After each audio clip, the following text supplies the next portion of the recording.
Hey guys, so I showed up to Phil a little early. I had SA Notorious here practicing, and they were running a specific drill. Explain the drill to me.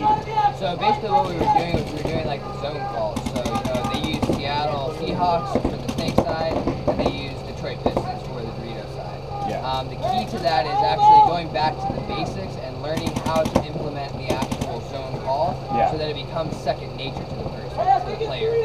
The key to it is, like we were running this drill and they kept beating the drill. As like we like to say. So beating the drill. Well, yeah, hold on before you keep going. So you were running a communication drill. The idea was it wasn't necessarily a 2-on. It was a 2-on-2. But the goal behind the drill was to work on communication. Correct. And what you saw, and then go ahead. So what you saw during the drill was? What I saw was that they were trying to beat the drill. So instead of when I yelled, I put them in a position to already have one of the zones. Yeah. So as soon as I yell go, the key should be to yell that zone immediately. So if it's Seattle or Detroit, depending on which side you're on, to yell that immediately and actually make that known to everybody on the field. So what they were doing was they just assumed, since they had that already, that they weren't going to yell it when I said go. So that's how they beat the drill, basically. Yeah. So by beating that drill, now they they're practicing that way. So when it comes into a game, they're not going to yell that, or maybe they may yell it to only the Snake side or the Dorito side, so it won't actually go across the field. Yeah. And what you were saying was perfect.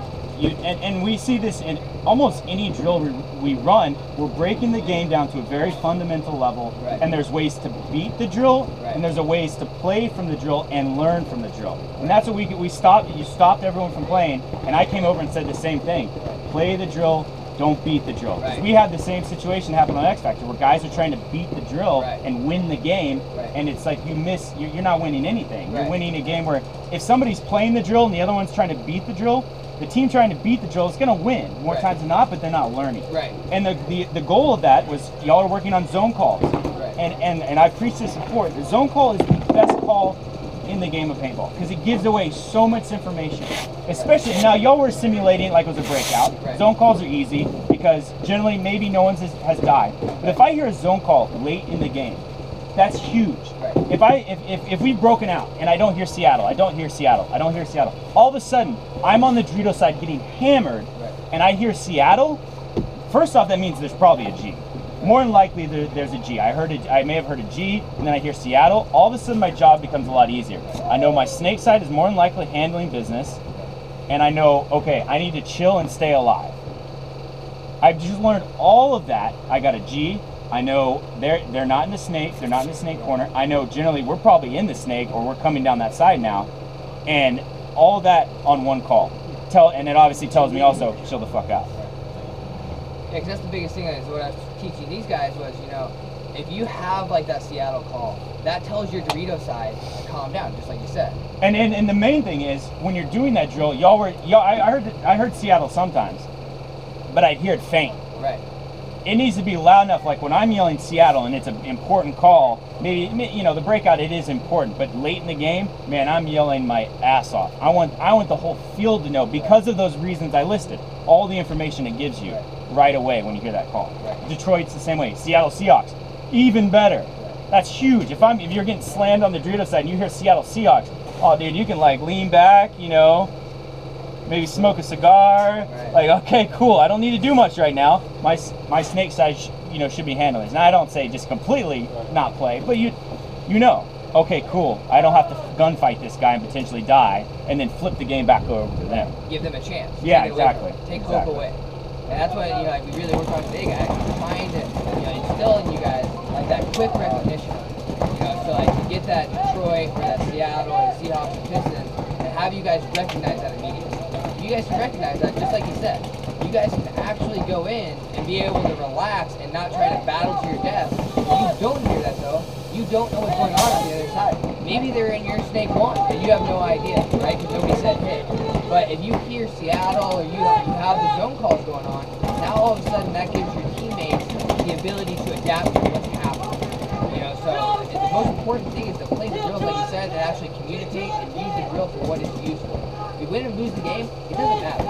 Last year they beat the little crap out of us and we went one turn. So it's not about winning or losing in practice, it's about learning. The you're learning in practice, that's all we can ask for. Is that you guys are putting in 110% effort to learn whatever it is that we're trying to teach you, whether that's snap shooting, whether that's communication, whether that's running and gunning, whether that's using a teammate to draw a gun off or pull a gun off of somewhere else to switch guns and stuff like that. Whatever the drill is to play the drill. If you and I know all of us are, the alpha male thing gets into play, and like we want to win. It doesn't matter if you're winning and you go lose at the tournament, right? If you win every game in practice and you lose at the tournament, who cares? Now, if you go lose every game in practice and you win the tournament, everybody cares, right? Because you won the tournament. You won when it counts. It doesn't matter if you lose when it doesn't count. It matters if you win when it does count, right? Hey, dude, at the end of the season, right after we fucking lost to Aftershock, Archie said something, and I've never really thought of it this way before, but I think it's a huge mistake a lot of guys in y'all's situation make, where y'all are coming up the ranks. Y'all have, y'all shown that y'all are really good players. Y'all can beat a lot of teams in this area, right? You think you've made it. You think, okay, I'm so close to being a pro player. I don't have that much more to learn. And that's the exact opposite. I play at the highest level against the best fucking teams. I have more to learn each and every day than any of y'all. As you get better and better and better as a player, you have more and more to learn. It becomes even more important that you're gaining everything you can from every point you played, every point watched, every drill you run. That as you grow as a player, you have even more to learn. Yeah, you're closer to the top than some of these D4, D5 teams, these teams you can beat. But now you have even more to learn. Does that make sense? I mean, even with my Olympic athletes, my D1 athletes, like I preach the same thing to them. Like you start to climb those ranks, that target now becomes bigger and bigger and bigger and bigger and bigger. Like if you look at soccer, like Messi, Ronaldo, all those guys, you don't think that those targets are huge? You go play Real Madrid, and you don't think that those targets are huge on those dudes' back? I mean, every team that goes and plays Real Madrid is going to go out and play 110% because if they beat Real Madrid, they have a chance to win now the championship, right? If they go and beat, Chelsea or, whoever is at the top, now they have a chance to be the top team. They have proven that they can beat you, right? So like X Factor, when they go play a tournament, they have consistently shown the last couple of years that they are a top tier team. You don't think that these dudes have that target on their back? Every single time you play them. Even when, like I played on AC last year, like every team we played that was at the top, we are going to play you harder. Every system and every sport is like that. If you're at the top, it's that much harder because the lions at the bottom trying to come up are hungrier than you.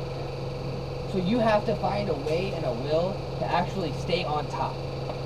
Like you're eating, gazelle all day long, and the lion that's coming up hasn't probably had gazelle ever. So who's ready for that fight? Probably not you, because you know what it tastes like. You're fat and happy up there just kicking it, right? That's how you get knocked off the top. They just told you fat and happy. I know. No, but hey, that's the thing, dude. As you get, and that I feel like that is a huge problem right now in the sport. People think that they're getting close. They're, I don't know what division y'all are playing, but y'all should be probably playing D2. I mean, y'all have a lot of talent, but it's that, oh man, we're almost there, and it's like you think it only takes a little bit more to get there, when the fact is it takes a lot more to get there because you're smarter now. You understand the game a lot better than most players, so you have even more to learn. I have even more to learn next year. We had a really good year as X Factor, but to make that one next step, try to win a series championship, we got to be a lot smarter next year.